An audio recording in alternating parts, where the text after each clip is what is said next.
Expert yourself in a few domains. Find a few domains which you like most to photograph.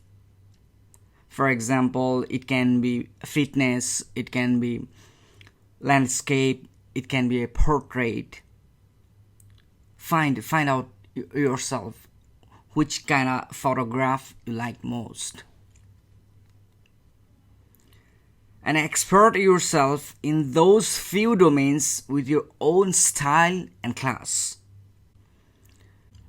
Try to create unique look and a style in your photographs. That is quite important. Unique look and style will make your photograph quite different from the mass. Buyer searches or buys images those they can't find anywhere else. Unique images are highly searched and bought by buyers. For example, here shown an artist, he made his domain, expert domain in food photography.